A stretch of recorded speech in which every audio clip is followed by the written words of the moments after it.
মৌলিক সামষ্টিক অর্থনীতি প্রথম বর্ষের এই সামষ্টিক অর্থনীতি নিয়ে লেকচার দেওয়ার জন্য আমি এত কমেন্টস পেয়েছি এবং ইমেইলেও আমাকে অনেক মেইল করেছো যে মৌলিক সামষ্টিক অর্থনীতির বিষয়ে লেকচার দেওয়ার জন্য। তো আমি মেইলে হয়তো রেসপন্স করিনি, কিন্তু আমি তোমাদের মেইল সবগুলো দেখি, চেক করি এবং আমার যখন সময় হয় সেই সময় অনুযায়ী আমি তোমাদেরকে রিপ্লাই করি। হয়তো সাথে সাথে আমি রিপ্লাই করি না, এজন্য মানে থাকার কোনো বিষয় না। আসলে আমারও পার্সোনাল কাজ রয়েছে, সেই কাজগুলো করে তোমাদের জন্য ভিডিও মেক করি আমি।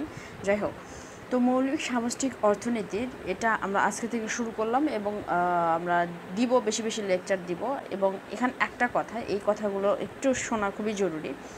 এই সামষ্টিক অর্থনীতিতে গতানুগতিকভাবে যে টিচাররা আমাদেরকে সব বিষয়ে শেখায় আর কি, আমি যখন মৌলিক ব্যষ্টিক অর্থনীতি আমি তোমাদেরকে যখন পড়িয়েছি যে ব্যষ্টিক অর্থনীতি, তখনও কিন্তু আমি তোমাদেরকে ওইভাবে পড়াইনি। আমি প্রথমে ফুল চ্যাপ্টারের যে বিষয়গুলো আমাদের পরীক্ষাতে আসে এবং যে কিওয়ার্ডগুলো ছাড়া আমরা কোনো লেকচার বুঝতে পারবো না, সেই কিওয়ার্ডগুলো আমরা প্রথমে আলোচনা করেছি এবং তারপরে সালের প্রশ্নগুলো আমি সুন্দর করে তোমাদেরকে দাগিয়ে দিয়েছি এবং কিভাবে পড়তে হবে সে বিষয়গুলো আমি তোমাদেরকে বলেছি। সেমভাবে আমরা সামষ্টিক অর্থনীতি পড়ব।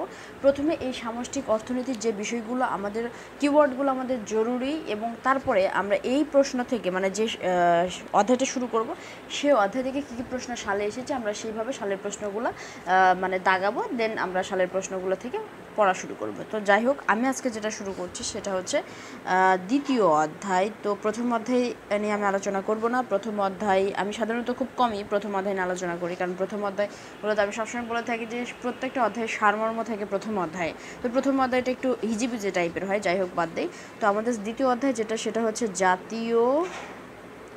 জাতীয় আয়ের হিসাব। আমি তোমাদের জন্য লেকচার তৈরি করছি, আমি চাইবো তোমরা এই লেকচারগুলো তোমাদের বন্ধুদের কাছে শেয়ার করে তাদেরকেও দেখার একটা সুযোগ করে দাও। যাই হোক, তো জাতীয় আয়ের হিসাব, এটার ইংলিশ আমরা যদি বলি যে ন্যাশনাল ইনকাম, দ্যাটস ইজ মানে ন্যাশনাল ইনকাম আর ন্যাশনাল ইনকাম অ্যাকাউন্টিং, এটা ইংলিশে বলা হয় জাতীয় আয়ের হিসাব। তো এই লেকচারে আমরা যেটা শিখবো সেটা হচ্ছে আমরা জাতীয় আয় সংজ্ঞা শিখবো, জিএনপি জিডিপি এর সংজ্ঞা শিখবো। আচ্ছা, যাই হোক, তাহলে প্রথমে আমরা যেটা শিখবো সেটা হচ্ছে আমাদের যে অনেকে বলবে জাতীয় আয় সংজ্ঞা, এটা পড়ানোর কি আছে, এটা তো আমি পাই। এখানে পড়ানোর বিষয় রয়েছে, অবশ্যই রয়েছে, তাছাড়া আমি আলোচনা করতাম না। আমরা কম বেশি সবাই আমরা জানি জাতীয় আয় সংজ্ঞাটা কী, কিন্তু পরীক্ষাতে এই প্রশ্নটা এসে থাকে এবং সালের কোশ্চেন দেখলে তোমরা দেখতে পাবে বহু সালে এসেছে, 12, 15, 17 অনেক সালে এসেছে। তো এটা লেখার একটা প্রসেস রয়েছে যে কীভাবে লিখলে এই প্রশ্নটাতে আমরা একটা ফুল মার্কস আর্ন করতে পারি। তো এই বিষয়টা কিন্তু জানানো অনেক জরুরি যে আমি কীভাবে লিখবো অ্যাকচুয়ালি। তো যাই হোক, জাতীয় আয় সংজ্ঞাটা কী এটা আমরা প্রথমে দেখবো এবং একটু বোঝার চেষ্টা করবো। অনেক টাইম মুখস্থ করলেও কিন্তু মনে থাকে না যদি না আমরা সেই বিষয়টা সঠিক করে বুঝতে পারি। তাহলে আমি এখানে সংজ্ঞাটা প্রথমে লিখে নেই।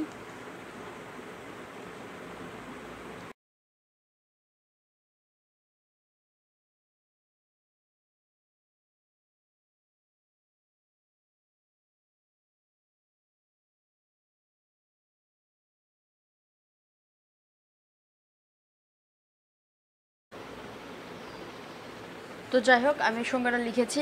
লেখা আমার একটু খারাপ, কারণ আমি যখন লিখি আমার নিচে আর কি কোনো নরম জায়গা থাকে না। আমরা সাধারণত লেখার টাইমে খাতার উপরে খাতা লিখি, কিন্তু এখানে আমার এর একটা পেজ জাস্ট, এর নিচে কোনো কাগজ নেই, যার জন্য লেখাগুলো আর কি এরকম হয়ে থাকে। যাকে আমি বলে দিই এবং এটা বুঝিয়ে দিই আসলে এটা কী।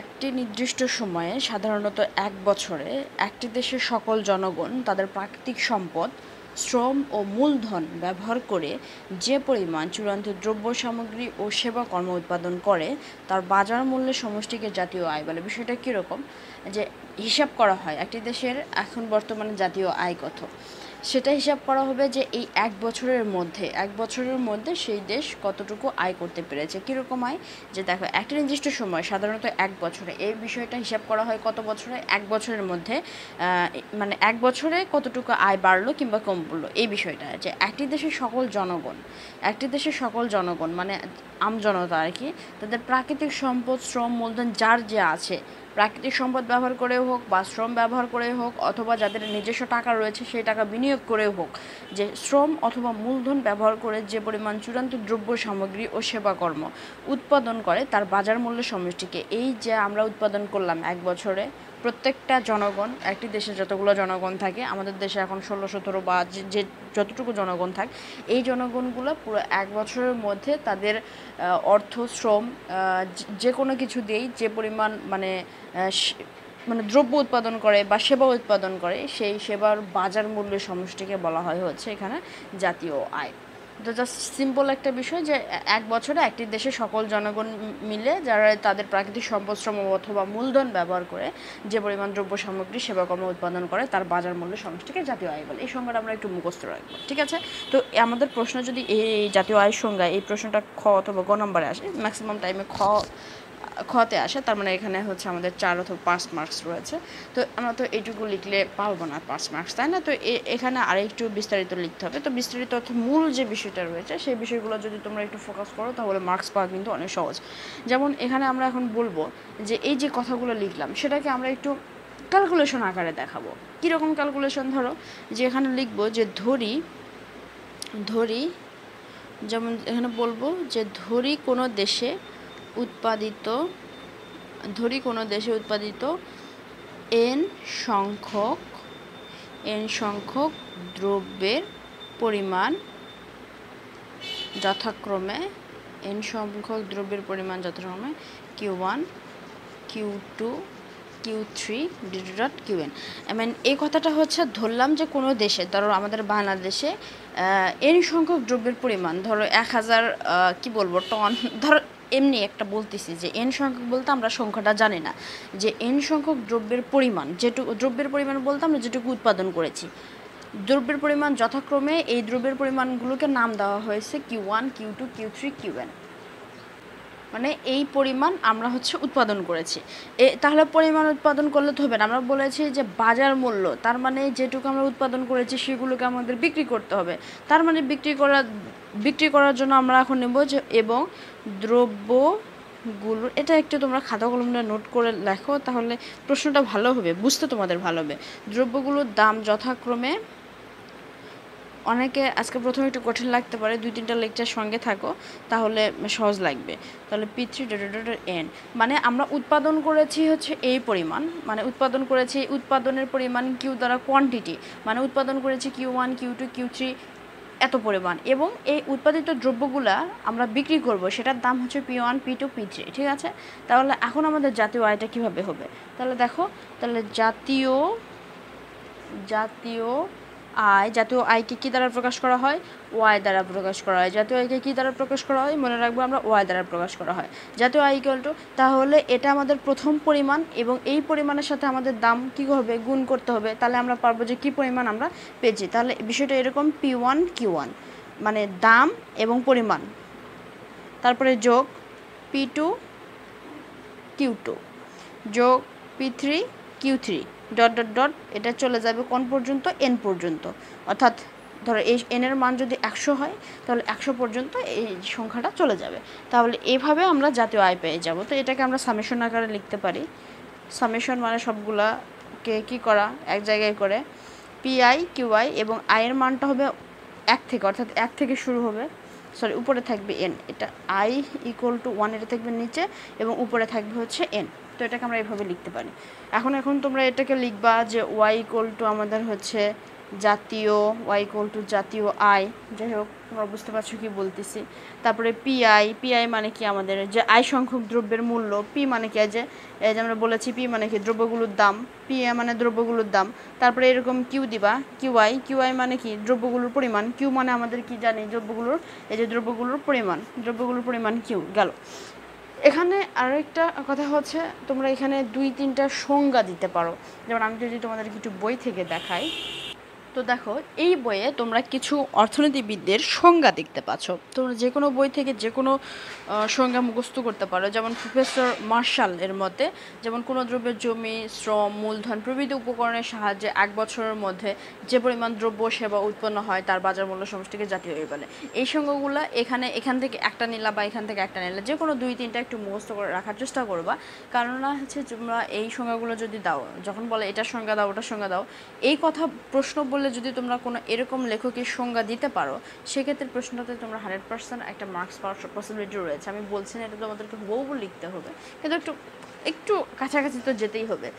তোমরা যারা ভালো মার্কস পাবা, আমার অ্যাডভাইস সবসময় তাদের জন্য যারা চায় যে আমি ভালো করে পড়াশোনা করে একটা ভালো রেজাল্ট আর্ন করবো, সবসময় তাদের জন্যই এই অ্যাডভাইসগুলো আমি দিয়ে থাকি। যাই হোক, তো জাতীয় আয়ের সংজ্ঞা এবং এই প্রশ্নটা যদি পরীক্ষাতে এসে থাকে তাহলে কীভাবে লিখবে এটা আমরা দেখলাম। তো নেক্সট দেখা যাক আমরা কী নিয়ে আলোচনা করি। তো দেখো, এবার আমরা নেক্সট যে বিষয়টা আলোচনা করব সেটা হচ্ছে মোট জাতীয় উৎপাদন। মোট জাতীয় উৎপাদন এই শব্দটার সাথে আমরা আগে থেকেই পরিচিত, শব্দটার থেকে অনেক আগে থেকে আমরা পরিচিত হয়েছি। কীরকম পরিচিত হয়েছে আমরা জানি যে এখন যদি এটাকে লেখা যায় যে জিএনপি, মোট জাতীয় উৎপাদনকে জিএনপি বলা হয়। পরীক্ষাতে প্রায় এসে থাকে যে জিএনপি এর ফুল ফর্ম লেখো। তোমরা এবার আজকে আমি এখানে লিখতেছি, এরপর থেকে তোমরা আর এটা ভুল করবে না। যেমন জিএনপি, গ্রস, GROSS, গ্রস। এনতে হবে ন্যাশনাল, NATIONAL, গ্রস ন্যাশনাল। পিতে হবে হচ্ছে product, PRODUCT, gross national product. তাহলে জিএনপি এর ফুল ফর্ম কি? গ্রস ন্যাশনাল প্রোডাক্ট, অর্থাৎ মোট জাতীয় উৎপাদন। মোট জাতীয় উৎপাদনের সংজ্ঞাটা আমি এখন বলছি, কিন্তু আমি যখন জিএনপি এবং জিডিপি এর মধ্যে পার্থক্যটা তোমাদেরকে বোঝাবো, সম্ভবত ওটা আমাদের 2 নম্বর লেকচারে আসবে, তখন তোমরা এই জিএনপি আর জিডিপি নিয়ে যে যারা সমস্যাতেই ভোগো তাদের কোনো সমস্যা থাকবে না। আজকে আমি সিম্পল আলোচনা করতেছি, কিন্তু ওই 2 নম্বর লেকচারে যখন পার্থক্যটা আমি বোঝাবো তখন অনেক বিস্তারিতভাবে আলোচনা করব, সেখানে তোমাদের আর কোনো প্রবলেম থাকবে না। তাহলে আমি এখানে সংক্ষিপ্তভাবে, যাই হোক, হয়তো তোমাদের এই জিএনপি সংজ্ঞাটাতে এখানে প্রবলেম থাকবে, কিন্তু 2 নম্বর লেকচারে কোনো প্রবলেম থাকবে না। তো জিএনপির উপরে আমি সংজ্ঞাটা আমি তোমাদেরকে এখানে, আচ্ছা আমি নিজে লিখেই তোমাদেরকে এখানে দেখাচ্ছি। আমি এই সংজ্ঞাটা লিখে নিই।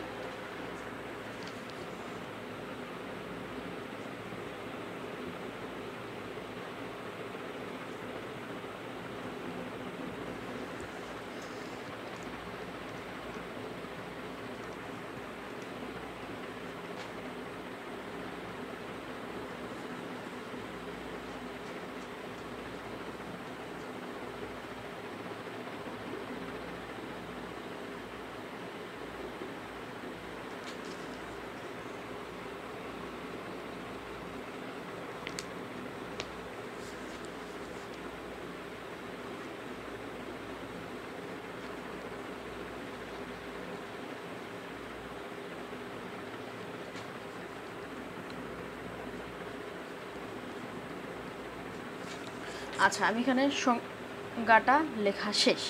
তো দেখো আমি কি লিখেছি এখানে, যে কোনো নির্দিষ্ট সময় সাধারণত 1 বছরে, কোনো নির্দিষ্ট সময় সাধারণত 1 বছরে, আমি বলেছি সব হিসাব সাধারণত আমাদের 1 বছরের ভিতরে করা হয়। কোনো নির্দিষ্ট সময় সাধারণত 1 বছরে যে পরিমাণ চূড়ান্ত দ্রব্য সামগ্রী ও সেবাকর্ম উৎপাদিত হয়, যে পরিমাণ দ্রব্য সামগ্রী ও সেবাকর্ম উৎপাদিত হয় তার বাজার মূল্য সমষ্টিকে বলা হয় জিএনপি। অনেকে বলবে জিএনপি এবং জাতীয় আয় একটু কাছাকাছি যাচ্ছে, একটু কনফিউজিংয়ের একটু বিষয় রয়েছে। তো জিএনপিতে মানে তোমরা যখন জাতীয় আয় পড়েছো, অর্থাৎ এটাতে তোমরা একটু এই জিনিসটা উল্লেখ করবা যে প্রাকৃতিক সম্পদ, শ্রম, মূলধন ব্যবহার করে যে পরিমাণ চূড়ান্ত দ্রব্য সামগ্রী সেবাকর্ম উৎপাদিত হয়।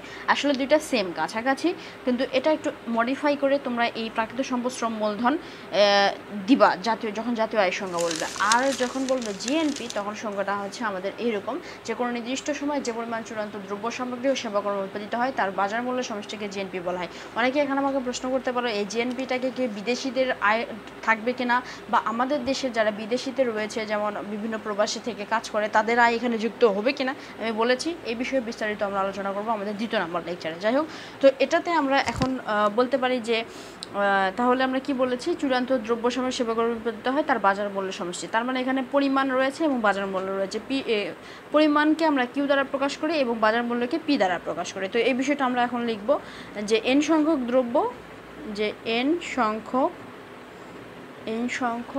দ্রব্যের পরিমাণ যদি আমরা ধরি জাতীয় আয়ের মতো সেমভাবে আমরা লিখব যে Q1, Q2, Q3 ...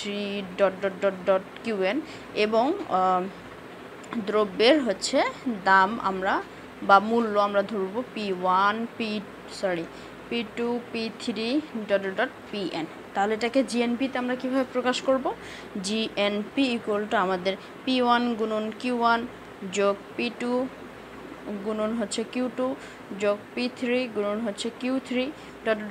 দিয়ে আমাদের কি Pn কিউ এন অবধি চলে যাবে, এখানে একটা প্লাস এখানে একটা প্লাস। যাই হোক, তো সামেশন আকারে সেমভাবে তোমরা এখানে লিখতে পারো।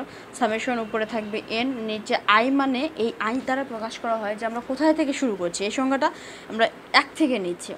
আমরা অনেক টাইম যেমন পরিসংখ্যানে অঙ্ক করার টাইম 1 থেকে যোগ না করে হয়তো 2 বা অথবা 3 থেকে যোগ করলাম, যেমন 3 থেকে 100 পর্যন্ত গুণ করলাম, 1 আর 2 বাদ মানে যোগ করলাম, 1 আর 2 হচ্ছে বাদ দিলাম। তো আই দ্বারা আমি বোঝাচ্ছি যে আমি যে যোগটা করেছি সেটা 1 নাম্বার থেকে শুরু করেছি। তো আই দ্বারা বোঝাচ্ছি তুমি কোথায় থেকে অঙ্কটা শুরু করেছো, কাজটা শুরু করেছো, আই দ্বারা আসলে সেটা বোঝায় এখানে। আই দ্বারা আসলে এটা অনেকেই জানে না। যাই হোক, পিআই এবং কিউআই একই রকমভাবে তোমরা ডেফিনেশনটা দিয়ে দিলা। তো এটা হলো জাতীয় আয়। তো জাতীয় আয়ের এখানে আরও কিছু বিষয় জরুরি রয়েছে, যেমন 2 খাত বিশিষ্ট, 3 খাত বিশিষ্ট, 4 খাত বিশিষ্ট। এই বিষয়গুলো আমরা পরে বিস্তারিত আলোচনা করব, কিন্তু এখানে আমরা দেখে নেই যে 2 খাত যদি বলে জিএনপি, এটা যদি 2 খাত হয়, যে 2 খাত বিশিষ্ট জিএনপি, তখন তোমরা সি প্লাস আই দেবা। সি মানে হচ্ছে ভোগ, আই মানে হচ্ছে কি আমাদের বিনিয়োগ। সি মানে হচ্ছে আমাদের ভোগ, আই মানে বিনিয়োগ। যদি 3 খাত বলে, 3 খাতের জিএনপির দেখতে কীরকম হবে, সি প্লাস আই প্লাস একটা জি যোগ হবে। এই জি দ্বারা আমরা কি বোঝাবো, সরকারি ব্যয়।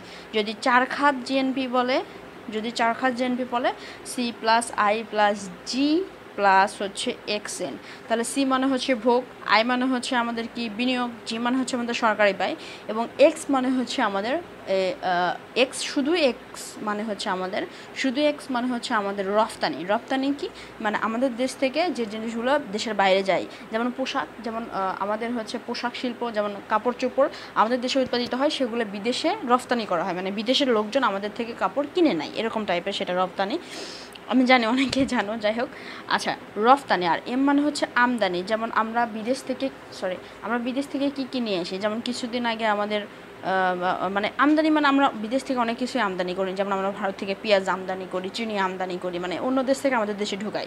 তাহলে কি বললো, তাহলে এই এক্স মানে বোঝায় যে এক্স এন ইকুয়াল টু মানে রফতানি মাইনাস আমদানি, মানে এই যে রফতানি মাইনাস আমদানিতে এক্স এন দ্বারা প্রকাশ করা হয়। তাহলে 2 খাত বিশিষ্ট যদি জিএনপি বলে, তাহলে আমাদের সি প্লাস আই, 3 খাত বিশিষ্ট জিএনপি বলে সি প্লাস আই প্লাস জি, জি মানে সরকারি ব্যয়, সি মানে হচ্ছে ভোগ, আই মানে বিনিয়োগ, এক্স এন যেটা আমরা বুঝালাম যে রফতানি এবং আমদানির একটা পার্থক্য।